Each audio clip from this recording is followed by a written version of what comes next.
Today we're looking at our flare.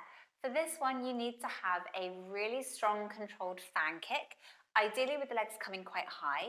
It also helps if you can invert, especially if you want to do the way of flaring into an invert.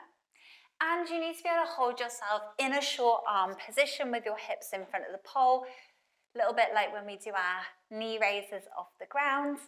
Okay, you need to be able to hold yourself there confidently for a fair amount of time. Okay, so this for me is more of a higher intermediate skill than a lower intermediate skill, but as long as you're strong enough, you'll be able to do it. It's more about the strength.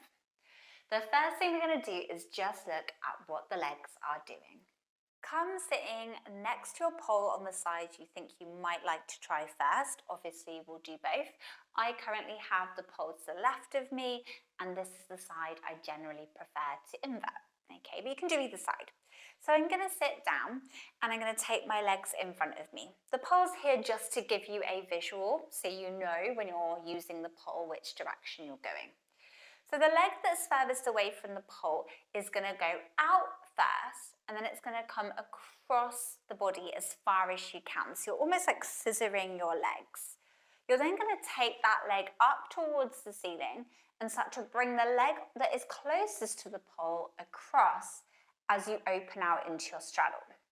Once you've done that, you're then going to start to scissor your legs back across the other way.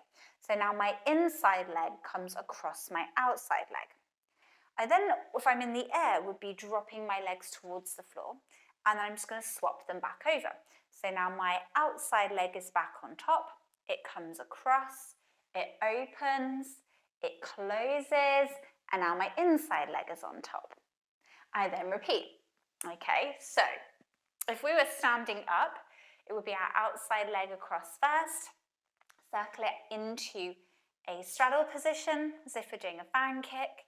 Then you're going to take the leg closest to the pole over and on top. Then swap them over.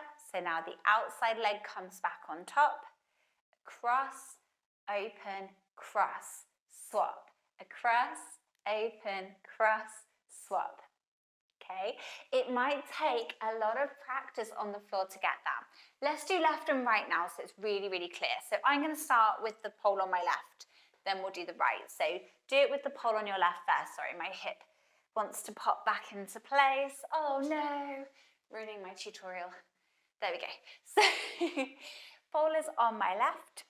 So my right leg is going to go out and across. It's then going to go up towards the ceiling as my left leg comes over to the left and I open my legs into a straddle. My left leg is going to carry on over towards my right leg, and my right leg is going to cross with my left. So again, I have my sort of scissor cross leg position. I'm then going to take my right leg back on top. Right leg across, open into a straddle, left leg on top. Right leg on top, across, open, straddle.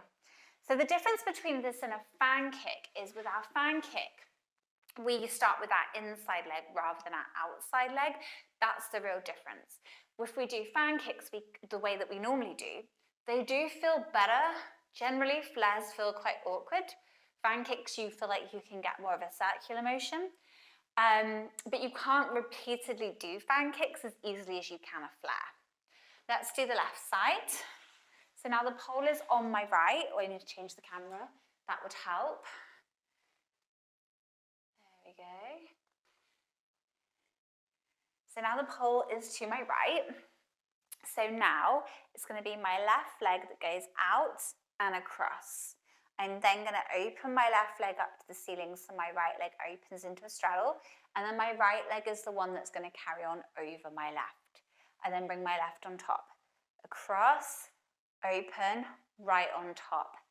Left on top, across, open, right on top, left on top. So that's like the basic leg movement. Do that as many times as you need to. Make sure you're really happy and clear, and then let's try it on the pole. This works on spinning and static. It won't work on static on grippy pole though, so I'm going to do this on spin. But all we're really doing is that position whilst holding ourselves. Okay, so let me just put on static so you can see the movement slowly. So I'm going to start with the pole on my left. I've got my right hand on top. I'm going to step on my inside leg, so that's my left leg. I'm then going to take my right leg out as I start to bring it across. And as I do that, I'm doing like a jump and a pull through my hands. So I've got my right hand on top. I've got my hands probably quite high because I want to be high off the floor. I step on my inside leg, my left leg. My right leg kind of like almost drags behind, so you're almost squeezing it back first to create this like swoosh and around. So this leg is almost going like in a full circle. I say full circle, like a semicircle around. So right hand on top, step on the left leg, circle the right leg across, jump, open, close, down, cross, open, close, down, and cross. Okay, that's essentially what's happening. If I do this on the other side, we're going to be with the pole on the right. I have my left hand on top, I step on my right leg. My left leg circles around in front.